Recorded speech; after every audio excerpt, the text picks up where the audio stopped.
PlayStation have announced that there's no physical media as of January 2028. And I hate that. I hate it so fucking much.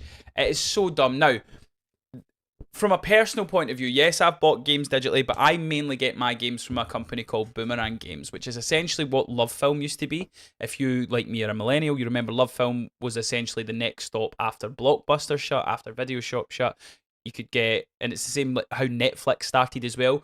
Love Film and Netflix would send you out DVDs, you would watch them, you would pay a monthly fee, you could keep them as long as you want, you'd send them back and they'd send you more. Love Film then started doing it with games and they stopped it. So Boomerang Games is essentially that. I pay £25 a month and I can get 3 games sent out to me. I can keep them for as long as I want and I can send them back. Now, the reason this is pissing me off is not only because of selfish reasons like me, but I worked in game when I was at college. Shops like Game, shops like CEX, those stores are only able... Christ, Game isn't even a game shop anymore. It's mainly a toy shop. Yeah. They don't do pre-owned and stuff like that anymore. But when I worked in it, and now what CEX do, they thrive on pre-owned and reselling of games and stuff like that. So now this'll stop stuff like that. It'll stop stuff like when I was younger, I used to share games with my mates, and mates would share games with me if I couldn't afford it and stuff like that. But the thing that's pissing me off the most is this is an industry I want to be in. It's an industry that Joseph, you've just done a wonderful project in the gaming industry. But ultimately, it is pricing out people from a hobby that we love. We grew up with. Yeah. Yeah. And it's the thing. The thing for me is like I'm going. The only option I can see coming from this, like I've bought every console day one, every PlayStation I've had day one of release. This is the first time I've looked at it and went, I'm probably not getting a PS6. Because what's the fucking point? If you look at the announcement, and again, we can maybe talk a wee bit about GTA. I don't know if you guys are interested in that game or you're going to play it or whatever. But GTA's come out and they're like, yeah, £100 for that game. And I'm like, is that just going to be the standard price? Is that just what games are going to cost now? Because if it is, I'm playing less games. Yeah. It's not a matter of me playing more. Like, it's just shit. It's just utter shit, and I hate it. I hate it so much. It feels very like scummy in a sense because you have it's one of my biggest philosophies for physical media is exactly what you were saying, Andrew. You know, like you've got you can share it around your mates. It's more accessible for those of us who don't have that great of an income or can only afford like one AAA title a year, which is a very real thing, especially now with cost of living going up and all that. And sometimes that's the only bit of respite people can have from like a busy work week, having that game. And if you're locking it behind digital media, which they can take away at any time, there's nothing stopping them from doing it. I am which baffled. pisses me off. I am baffled this has been announced like a week after Sony announced that there's like over 500 movies and TV shows that are now no longer going to be on their video store. Yeah. So there's people who have bought films, but now they no longer no access to it, and there's no refund or anything like that. So like you don't own it then. Yeah, it's you've never owned it. You've never owned a bit of digital media if you're paying a license fee for something. It's so shit. And I'm a massive proponent for secondhand games and sharing games and things like that. And like if it, you know, it's great getting a bit of digital media because it's so quick and easy, and you're paying for the convenience, but also the fact that they're moving away from that secondhand or like physical media, it means they can get away with never dropping the price. They control the market to a minute degree, which is you know just another stepping stone on the ladder of capitalism that, as quite frankly, the more people climb it, the quicker it's going to topple. You know, let's get a little bit of Greg Shackleton here for that moment.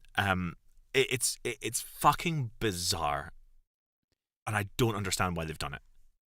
It's the thing for me. Sorry, Paul, on you go. If I may step in as the advocate for Sony here, potentially, you know, these games, you know, that you own physically, like I said, they don't want you to share it amongst your friends. They want you to lock it in. It's one purchase per person.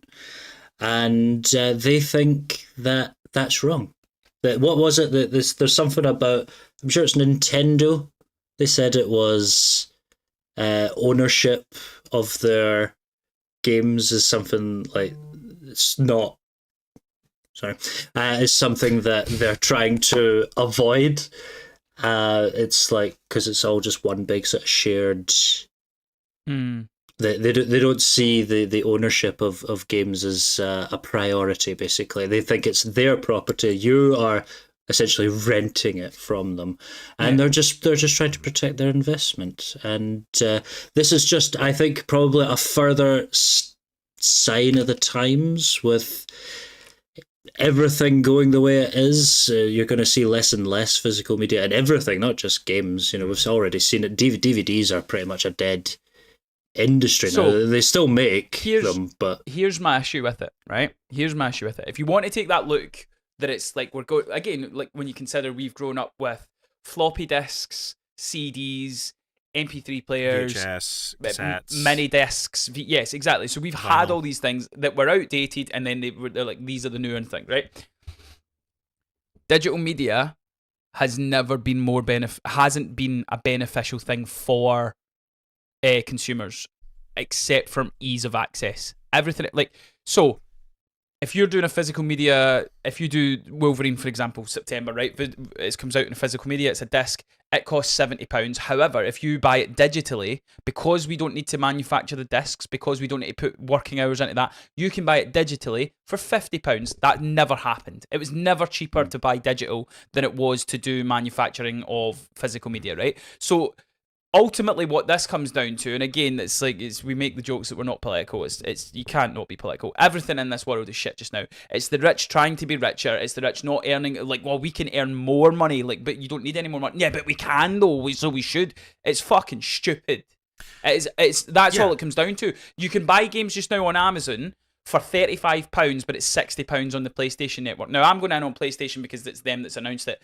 Xbox are apparently doing the same. Nintendo have pretty much been doing that for the past year. Shut your dirty mouth. They have not announced it. To make physical or fucking digitally anyway. The thing for me... Fable, I will defend Xbox on Fable. And PlayStation. Also Bethesda. And their only game is Gears of War. And that's stupid. Because, why wouldn't you just... You're releasing every other game to fucking PlayStation. You might as well release this one. The thing for me, though, is, it's... Ultimately, this is a hobby that, as you say, I use gaming as an escape. I use gaming and I use going to the movies. If I'm having a shit time, I'll go to the cinema to just turn my brain off for a couple of hours. If I'm having a shit night, I'll maybe just chuck the PlayStation on, play James Bond and stuff like that. The thing that's going to hurt me about this is, realistically, with prices going up and cost of living going up, it's a hobby that I'm not going to be able to afford, because I can't. If I talk about all the games that I've played this year, James Bond for one.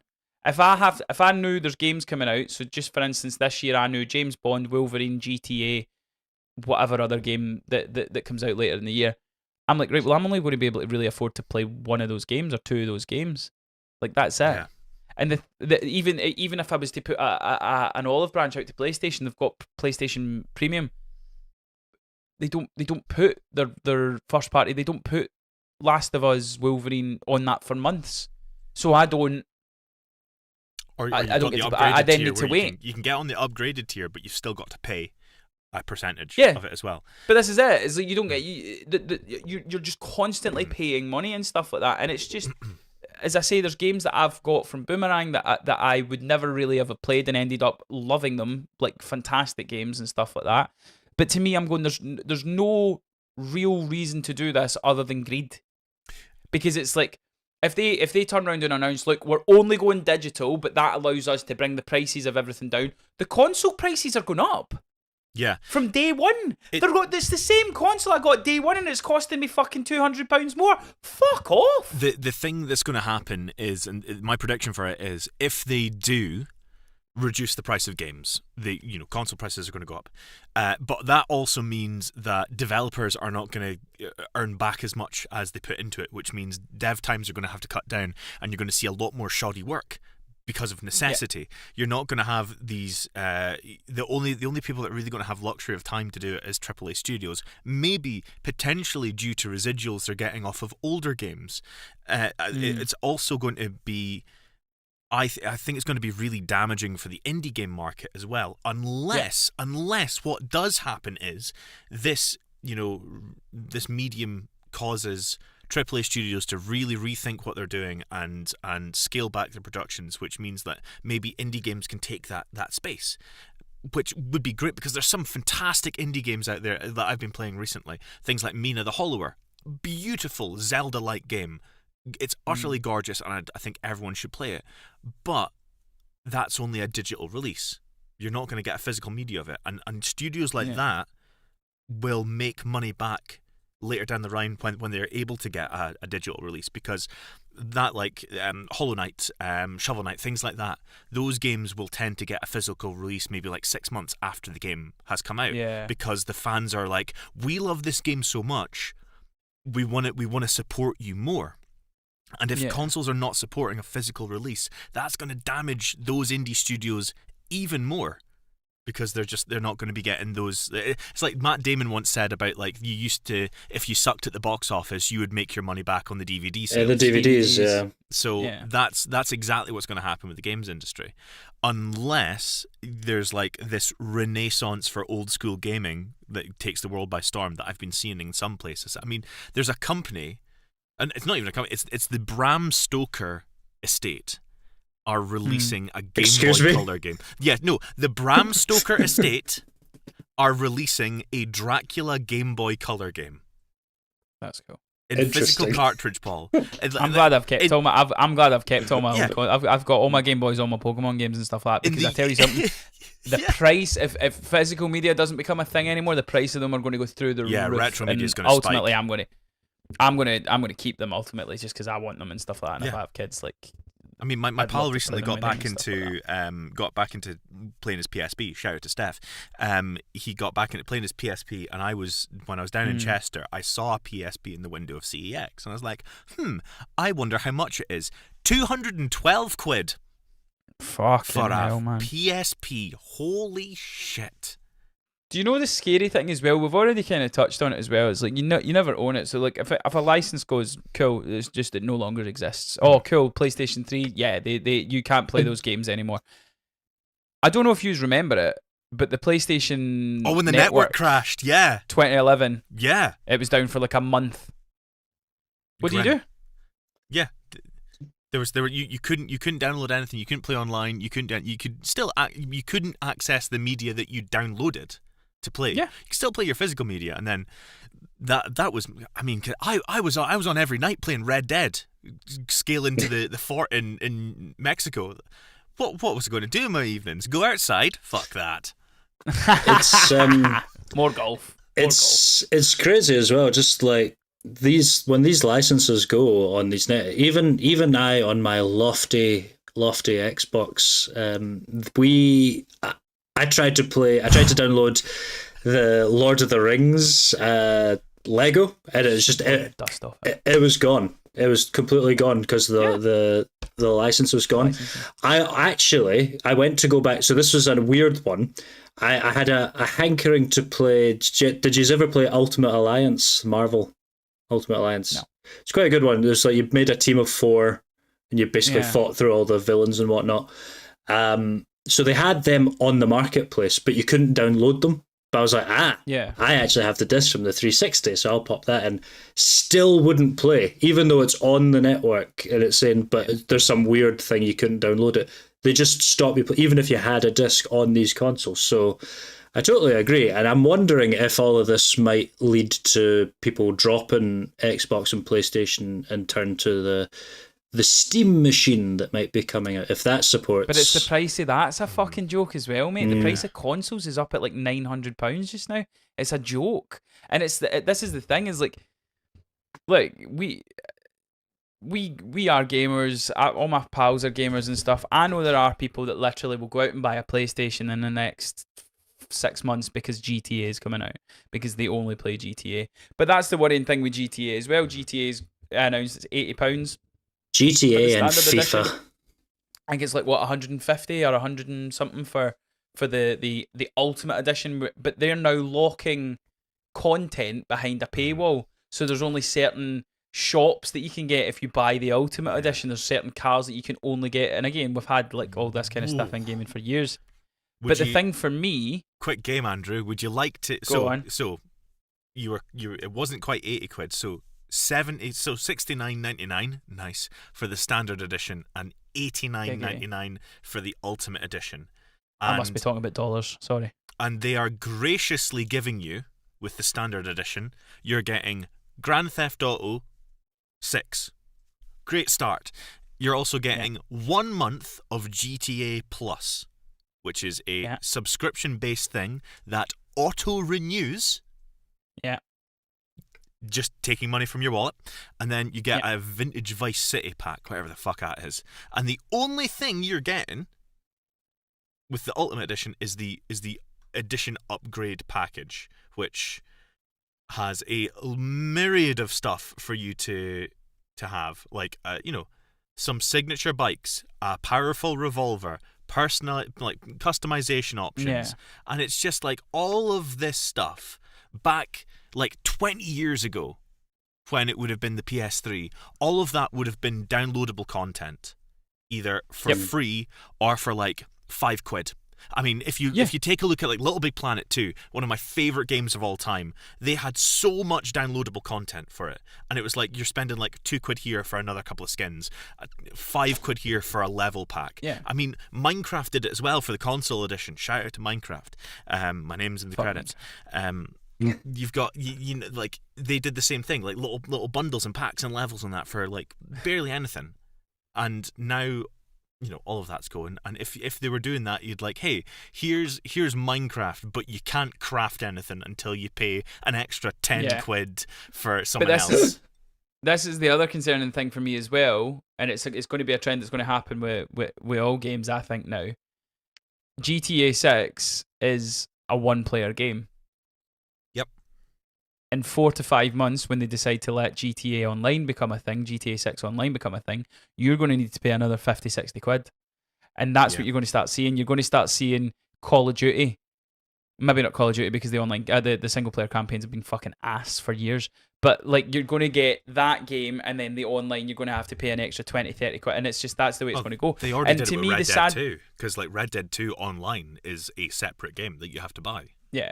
This is what I'm saying. It's like, maybe I'm just getting old. Maybe it's just things are kind of getting are outgrowing me or whatever. But it's just sad to me, because to me it's a thing that I've done since I was a child, and the way it looks like it's going to go. Plus the thing as well is that if you look at all these developers that are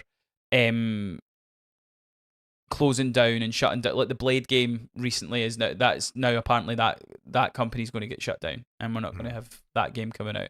There's so many games that have been cancelled, announced and then cancelled, and so I'm like, well, why should I be giving these people my money? Why should I be giving money to Xbox, to PlayStation, to people that are just clearly trying to make a profit on the top end, but the love and the passion that the fans and the teams that are making these games and stuff means fuck all, because you want to make a Fortnite and just like charge for t-shirts and in-game currency and all that. It's just depressing, man. It's so sad. The best and this physical media thing's just the best example for me recently. This is more to do with microtransactions, which are laced in every game. I've seen a lot of big releases come out, and the game looks quite good, but they end up getting like 3-star reviews, and it's because you're just hampered with these microtransactions. Pay to play, exactly. The best example of this, of it sort of backfiring, I think, is Star Wars Battlefront 2, the newer one that they released a few years ago. That came out, and it was like, honestly, like, it's like a slot machine that just randomly gave you perks, and it just made it basically literally pay to win. And there was such a backlash against that, they eventually they got rid of that. It all became cosmetic stuff that you just could buy, and that game actually got a resurgence. Like people on like May the 4th yeah, and stuff went on those servers, and it got like an influx of people coming back because they fixed the game. So I think if they do correct these things, you will actually see players coming back to this, and presumably with physical media too. So It's Paul said I just Battlefront can't see it 2 changing. came out a few years ago. Gentlemen, Oh, on a little God. game. Who would like I to knew guess you were the doing release this. date, the release date of Star Wars Battlefront 2? I knew you were going to do this. It wasn't Andrew says 14. 2014. It definitely wasn't 14. God, 16. Paul's closer. November 17th, 2017. So a few 2017. years ago. Almost 10 years ago. 10 years ago.